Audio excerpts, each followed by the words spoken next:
Hello everyone. आज मैं बहुत ही अपने अच्छे स्टूडेंट से मिलाने वाला हूँ जो कि निखिल चौहान। और ये आपका मैकेनिकल इंजीनियरिंग का डिप्लोमा स्टूडेंट्स है जो कि हमारे सेंटर ऑफलाइन क्लासेस से इंजीनियर्स अकेडमी से इसे ज्वाइन किया था। और अभी ये CWC में EWS में इसका 5वां रैंक है, 5 रैंक है ओनली। सो ये अपनी जर्नी को कैसे इसने अपनी 5 रैंक प्राप्त की है इसके बारे में कुछ बताएगा। तो निखिल थोड़ा सा कुछ इलाबरेट करिए स्टूडेंट्स को, जिससे आपका ये जो जर्नी रहा है इसको थोड़ा समझ पाए बच्चे। जी sir. Good evening everyone. First of all sir, मेरी जर्नी स्टार्ट हुई थी जो मैंने 2019 में पॉलिटेक्निक मैकेनिकल इंजीनियरिंग में एडमिशन लिया था गवर्नमेंट पॉलिटेक्निक इटावा से। उसके बाद वहाँ मैंने अपनी 3 साल की 2019 इंजीनियरिंग में डिप्लोमा आपने कंप्लीट किया। एडमिशन लिया था, 12th 2019 कंप्लीट में होने के आपने बाद डिप्लोमा में एडमिशन एडमिशन लिया। लिया था। Yes okay sir. ओके। तो डिप्लोमा तो कोविड फेस में चला, जो चला 1 साल घर पे ऑनलाइन चला, बचा हुआ ऑफलाइन चला। एंड उसके बाद मेरा 2022 में डिप्लोमा फाइनल हुआ। ठीक है। तो उसके बाद सर मैं फर्स्ट ऑफ ऑल सबसे पहले प्राइवेट जॉब में गया। मैंने समथिंग 20 डेज या 1 मंथ की समथिंग जॉब की। फिर मुझे जॉब पसंद नहीं आई। उसके बाद मैं तुरंत जॉब से ही डायरेक्ट कानपुर आ गया। तो मैंने कोचिंग सर्च की, तो इंजीनियर्स एकेडमी मिली। फिर मैंने वहां पे अगस्त 2022 में इंजीनियर्स एकेडमी ज्वाइन की थी। ठीक है। तो वहां से फर्स्ट ऑफ ऑल मैं फिर वहां हिंदी पे। बैकग्राउंड का स्टूडेंट रहा, हिंदी बैकग्राउंड का स्टूडेंट रहा था सर। तो फर्स्ट ऑफ इंग्लिश में सबसे पहले 1 महीने ऐसे चला जैसे जो भी चला। धीरे धीरे समझने में आया। उसके बाद 1 साल पूरा वहां पे कोचिंग कंप्लीट की, सब बहुत अच्छे से। जो भी सर आप लोगों ने एक्सप्लेन किया, धीरे धीरे सपोर्ट किया, सबने समझाया। फिर धीरे धीरे सब 1 साल कंप्लीट में मेरा टेक्निकल सिलेबस कंप्लीट हो गया था। 1 साल में अच्छे से कवर हो गया था। ओके, अब पिछली साल कितना मतलब मार्क्स था, क्या था स्टेटस पिछली साल का इसके 2023 वाले बाद का? 2023 जो एसएससी 2023 प्री हुआ था, उसमें मेरा 144 था।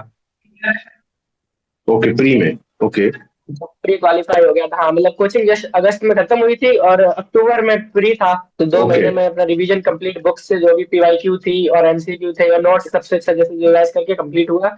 उसके बाद 144 था। उसके बाद मेंस की प्रिपरेशन की, क्योंकि पिछली बार 40 से 45 दिन ही मिले थे मेंस के लिए। ओके। तो फिर मेंस का प्रिपरेशन किया, मेंस भी अच्छा गया था। ओवरऑल 402 नंबर बन रहे थे प्री मेंस मिला के। और पिछली बार कट ऑफ थोड़ा सा कम था कट ऑफ से, चार नहीं? सौ चार की समथिंग गई। हाँ, 404 की समथिंग गई थी मुझे बात। और ये डिप्लोमा स्टूडेंट हूँ तो बीआरओ और एमईएस में एलिजिबल नहीं हूँ, एक्सपीरियंस है नहीं। तो ओके ऑब्वियसली ओके। पीडब्ल्यूडी और सीडब्ल्यूसी दो ही मेजर पोर्सन है जहाँ मैं दो ज्वाइन कर डिपार्टमेंट सकता थे। था। हाँ, तो अच्छा, दोनों में इस साल का एलिजिबल नहीं स्टेटस हो पाया, बताइए, इस 2 नंबर साल का क्या थोड़ी रहा? कम पड़ी। तो पिछली बार जो भी कमियां थी इसको पूरे करते हुए इस साल प्री में तो ज्यादा नहीं बढ़ पाए। 147 148 के समथिंग थे प्री में। क्योंकि इस बार ओके मैंने रीजनिंग और जीएस को फोकस करना स्टार्ट कर दिया था। तो मतलब टेक्निकल थोड़ा सा डाउन हो गया था, क्योंकि रीजनिंग में फुल हो गए थे 50 आउट ऑफ 50। इधर जीएस में हो गए थे, बट ओके टेक्निकल थोड़ा सा गिर गया था इस बार। तो फिर इस बार मेंस में करके फिर मेंस ओके। में अच्छा बन गया था। मेंस में मेरे ओवरऑल स्टार्ट पीट के 91 क्वेश्चन सही हो गए थे। अच्छा, 91 क्वेश्चन सही है। हाँ, ओवरऑल मेरा 420 नंबर बन गया था इस बार। ओके, क्या रैंक रहा है इस बार? एसएल रैंक 227 है, और अगर मैकेनिकल की कैटेगरी रैंक निकाली जाए तो ईडब्ल्यूएस से ऑल इंडिया 5 है, एसएल 227 है। अच्छा ओके। ऑल इंडिया आपका यस सर। जो है 5 रैंक है EWS में। मैकेनिकल में ईडब्ल्यूएस से कैटेगरी से 5 है। Okay okay. तो आपका ये जो जो जर्नी रहा है इसमें बहुत सारे सेक्रीफाइसेस रहे हैं, और आपके जो जर्नी है वो कभी स्टूडेंट से पूछा जाए कि अगर अपन स्टूडेंट से पूछें कि डिप्लोमा स्टूडेंट है तो कैसे करेंगे मैकेनिकल से, बड़ा कंफ्यूजन रहता है। अब इसके बारे में थोड़ा बताइए बच्चों को कि डिप्लोमा स्टूडेंट है तो कैसे आप तैयारी करें कि फर्स्ट अटेम्प्ट में, सेकंड अटेम्प्ट में आप भी उस CWC या CPWD में पहुंच पाए। फर्स्ट ऑफ ऑल सर, अपना टेक्निकली सबसे अच्छा करना पड़ता है, क्योंकि मैकेनिकल में जीएस हम लोग इतना अच्छा नहीं कर पाते। मेरी खुद जीएस अच्छी नहीं थी। फर्स्ट टाइम में जीएस में मेरे 20 से कम नंबर थे, सेकंड में ये 28 हो गए थे। और मैकेनिकल के ओके। थर्मो, मैकेनिकल का मेजर पोर्शन एफएम आप और थर्मो ले लीजिए, यही मेजर पोर्शन सबसे ज्यादा पढ़ते हैं। इनकी आप जितनी ज्यादा से ज्यादा प्रैक्टिस कर हाँ। पाए, आप कोशिश करिए इसमें आप 100 आउट ऑफ 100 नहीं बट 90 तक पहुंच पाए, क्योंकि ज्यादा बड़े क्वेश्चन नहीं आते हैं, टफ नहीं आते हैं। बट ये क्वेश्चन अटेम्प्ट टाइमिंग सबसे बड़ी चीज होती है इसमें, क्योंकि 2 घंटे में 200 क्वेश्चन, सबसे बड़ा टास्क टाइमिंग पड़ता है। ओके, और जो आपकी ऑफलाइन क्लासेस रही most of the engineers student academy है में। जो। जी हाँ सर। बोलिए। Most of the okay. Student अपना टाइमिंग नहीं कर पाते, क्योंकि रीजनिंग में अगर वो टाइमिंग का नियम कर लेते हैं तो टेक्निकल पूरा देख ही नहीं पाते हैं 90% बच्चे, क्योंकि वो रीजनिंग शुरू से लेके चलते ठीक हैं, बात। हाँ। और वही वो हो जाता है। अच्छा, टाइम मैनेजमेंट का थोड़ा विशेष ध्यान देना है, राइट? यस सर यस, मतलब मेंस में को नहीं देना पड़ता है, बट प्री में ज्यादा देना पड़ता है, क्योंकि मेंस में अभी पेपर का लेवल उतना नहीं था, बट टाइमिंग 2 घंटे है तो मेंस में सफिशियंट हो जाती है, बट प्री में काफी कम पड़ जाता है बच्चों को टाइम। ओके। इंजीनियर्स एकेडमी और निम्बस लर्निंग ने आपकी कैसे हेल्प की कि आप उस सफलता कर उस अपने जो एम है वहां तक पहुंच पाए हैं? फर्स्ट ऑफ ऑल सर, जो मेरी ऑफलाइन क्लासेस स्टार्ट हुई थी, वहीं से पहले तो मुझे कुछ समझ नहीं आता, बट धीरे धीरे अपने टीचर से जब से सबसे कांटेक्ट आया, मतलब क्लासेस तो चली रही थी, मतलब जब तो एफएम सब्जेक्ट में कॉमन था तो ज्यादा बच्चों में नहीं कांटेक्ट कर पाते थे, फिर टीचर से पर्सनल हाँ। इंस्ट्रक्शन हुआ, गाइडेंस हुआ, जो भी मतलब प्रॉब्लम आती थी पर्सनल पूछते थे, ठीक है, टीचर से सब पर्सनल हो गया था, ताकि मतलब कभी भी जरूरत पड़े जो भी क्वेश्चन हो, अब सबसे डाउट जितना हो आप उतना क्लियर कर लीजिए, उतना ही आपके लिए अच्छा रहता है। आप पीवाईक्यू एमसीक्यू जो भी ओके। डाउट हो आप डाउट मत रखिए, टीचर्स ऐसे हैं जो कभी आपको डाउट पूछने मना नहीं करते हैं, तो जितनी फैकल्टी आई है हमेशा डाउट में हेल्प रखी है। उसके बाद अब फैकल्टी चली भी गई है, मतलब फैकल्टी 1 डेढ़ महीने में उसका पीरियड कंप्लीट हो गया, दूसरा सब्जेक्ट लग गया, जो सब्जेक्ट आ गई, बट मैंने पिछला रिवीजन किया, उसके बाद मुझे किसी भी टीचर की जरूरत पड़ी वो अवेलेबल रहा हमेशा, मतलब मैंने कभी भी मैसेज किया कॉल किया कोई डाउट पूछा तो वो टीचर हमेशा मेरे लिए अवेलेबल रहे, सबसे बड़ी बात ये है सर। अच्छा अच्छा। और कुछ मतलब डिप्लोमा सर वो स्टूडेंट्स चाहे घर ऐसा हो। सोचते हैं अपने। हाँ। तुम्हारे जूनियर्स है कुछ बच्चे ऐसा सोचते हैं कि डिप्लोमा है हमारा कैसे होगा, मैकेनिकल ब्रांच है उसमें बीआरओ एलिजिबल नहीं है। बहुत सारे कैटेगरी लगा लेते हैं अपने दिमाग में कि ऐसा नहीं हो पाएगा हमसे। लेकिन आपने उस सफलता को सुनिश्चित किया है, तो डेफिनेटली आपने कुछ एक्स्ट्रा एफर्ट लगाए होंगे। उन एक्स्ट्रा एफर्ट के बारे में थोड़ा बताइए। यस सर, मतलब फर्स्ट ऑफ ऑल थोड़े से चांसेस कम हो जाते हैं, ये मानता हूँ, क्योंकि वैकेंसी काफी रिड्यूस हो जाती है, सिर्फ 11 कट ऑफ कम रहती है, हाँ एमईएस की सबसे ज्यादा कट ऑफ सीपीडब्ल्यूडी की रहती है, और वहां पे डिप्लोमा एलिजिबल हाँ होते हैं, बट आपको थोड़ा इतना एफर्ट एक्स्ट्रा देना पड़ेगा कि आप सामने वाले से थोड़ा ऊपर जा पाए, हाँ, बिल्कुल सही बात है, इसके लिए सामने आपको वाले से आप टेक्निकल ऊपर जाएंगे तभी। और रीजनिंग और हाँ, और सेकंड बात आपको रीजनिंग में मतलब लैक नहीं होनी चाहिए, रीजनिंग में आप जितनी अच्छी हो पाए मिनिमम 45 प्लस तो रखने का कोशिश कीजिए कीजिए, मतलब 50 तो पूरा नहीं हो सकता है, 2 3 क्वेश्चन हो ही जाते हैं कभी कभी, बहुत अच्छा आपने किया लक साथ हम्म। देगा तो 50 भी हो जाता है पूरा, ऐसी बात नहीं है, क्योंकि इस बार ओके। काफी लोगों के तो 50 आउट ऑफ 50 रीजनिंग में कंप्लीट थे। आपके कितने नंबर थे इस बार रीजनिंग में? रीजनिंग में सर कंप्लीट ही थे, 50 आउट ऑफ 50 थे, टेक्निकल में 27 28 के समथिंग थे, ओके। वो सॉरी उसमें तो जीएस में, टेक्निकल में मतलब 70 के समथिंग, 67 थे।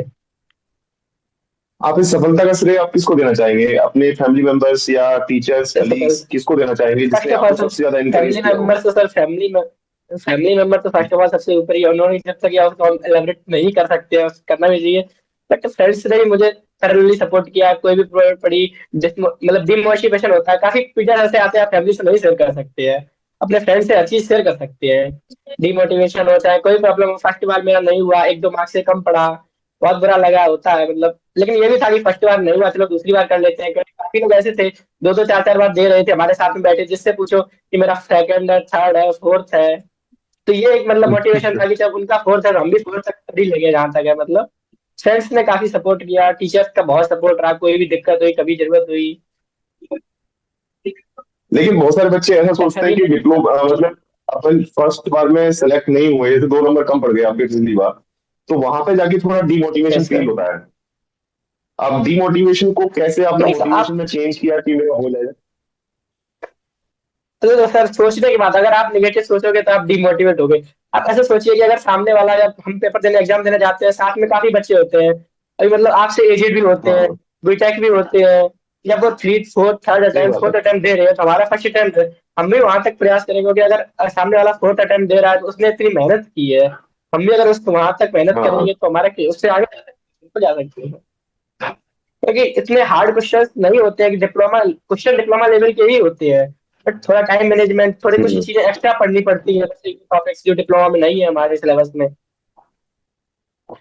बस ये हम्म है कि आप डिप्लोमा की बुक्स पढ़ के थोड़ा मुश्किल पड़ जाता है, बट आप अगर कंप्लीट नोट्स किसी टीचर की गाइडेंस में आप पढ़ेंगे, मतलब जितना ही मेरा टेक्निकल पढ़ा हुआ था शायद ही है नोट्स से बाहर आया हो, 1 2 क्वेश्चन आ जाता है, वरना पूरा टेक्निकल नोट्स के अंदर, नॉन टेक तो मैं खुद ही बहुत कम पढ़ता हूँ तो कोई आइडिया नहीं है।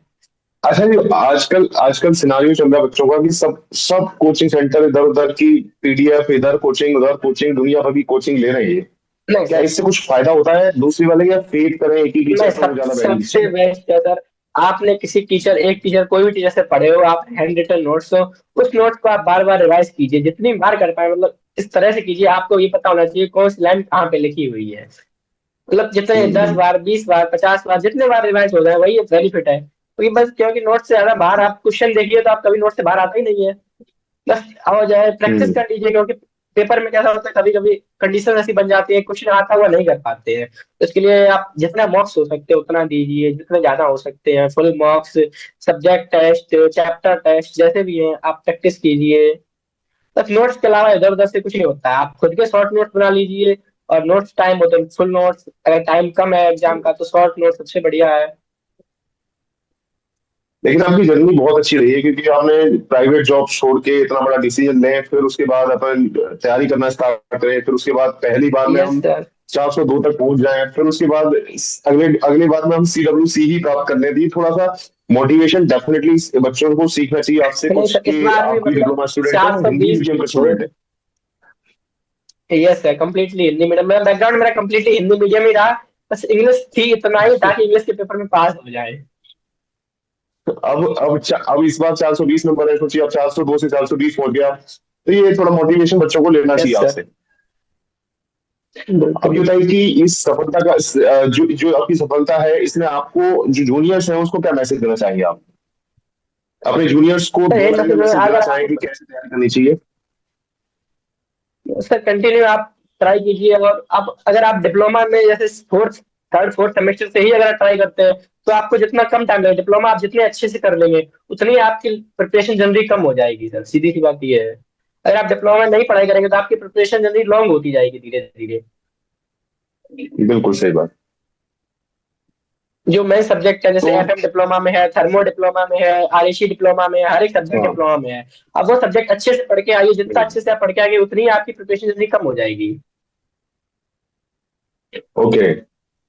तो अपने जूनियर्स को आपने मैसेज दिया कि आपको एक तो टेस्ट पेपर लगाना कितना कंपलसरी होता है, एक बार ये और बताइए, टेस्ट पेपर आपने कितने लगाए मॉक होंगे लगभग, टेस्ट मॉक पेपर लगाना टेस्ट कितना सर, कंपलसरी है? मतलब मॉक टेस्ट मेरे सर एसएससी जो 2023 में मैंने लगभग 80 लगाए थे, मतलब सभी क्लास टेस्ट और चैप्टर टेस्ट, फुल टेस्ट, मतलब 30-40 हो गए होंगे, 40-50 तक। उसके बाद छोटे छोटे टेस्ट भी ओके। मैंने बहुत सारे दिए थे। और 2024 के भी मेरे 100 से अबव निकल गए थे फुल टेस्ट, फुल मॉक। मतलब पीवाईक्यू भी थे, कुछ एक्सपेक्टेड थे, कुछ जो टेस्ट सीरीज में आते हैं वो मॉक थे। और हमेशा जरूरी नहीं आपके मॉक टेस्ट में नंबर ज्यादा ही आए, मैंने मॉक टेस्ट लगाना शुरू किया था, 100 नंबर आते थे, 110 आते थे, प्री वाले में 120 भी आते थे। मतलब मॉक टेस्ट में कभी मैंने ओके। एक्सपेक्टेड 150 145 का बहुत कम ही जा पाते थे, किसी किसी मॉक टेस्ट में 140 के अबव हूँ। तो जरूरी नहीं मॉक टेस्ट में, अगर आप मतलब आप एग्जाम कहना चाहते अच्छे हैं से कि, करेंगे तो आपके मॉक टेस्ट अबव नंबर निकल जाते हैं। हाँ, आप ये कहना चाहते हैं मतलब डिमोटिवेट नहीं होना है कि आपके टेस्ट में नंबर कम आ रहे हैं तो नहीं आप ये बिल्कुल नहीं डिमोटिवेट सर। कर लें, मेरा नहीं हो पाएगा। तो उस लेवल का yes paper sir, yes sir, उतना मेरे लेवल का मतलब पेपर आता मोस्टली नहीं है, नंबर डिप्लोमा 120 लेवल और का पेपर आता 130 के बीच में ही आते थे मॉक टेस्ट में, जितने मॉक टेस्ट प्री के दिए। और मेंस में जितने भी दिए मेरे, मतलब 220 टू 240 नंबर मैक्सिमम, लेकिन मेंस में 270 आ गए। वो खुद पेपर का थोड़ा लेवल चेंज हुआ होगा, मॉक टेस्ट का लेवल अलग होता है, उतना नहीं सर्वाइव कर पाते हैं, काफी फैक्टर्स होते हैं उसमें सर। है। ओके। अब मॉक टेस्ट तो से कभी भी डिमोटिवेट ना कॉन्ग्रेचुलेशन। हो, क्योंकि आपका हमेशा अगर एग्जाम आप फुल उसमें देंगे तो आपका हमेशा इंक्रीज होंगे नंबर। हाँ सही बात। तो congratulation yes sir. Nikhil, thank और you sir. Best of luck for your bright future, and thank you sir. Good luck. अच्छे से नाम रोशन करिए अपना, अपने परिवार का, मेरा, कलीग्स का, स्टूडेंट्स का, बिल्कुल। सबका नाम रोशन करिए। जो कॉलेज के कलीग्स हैं उनको भी बताइए कि कैसे पढ़ाया जाता है, क्या कराया जाता है, थोड़ा सा गाइड करिए सभी को। Thank you. If you really like the video, please hit the like button, share the video, subscribe to our YouTube channel and press the bell icon for the latest updates. Thank you.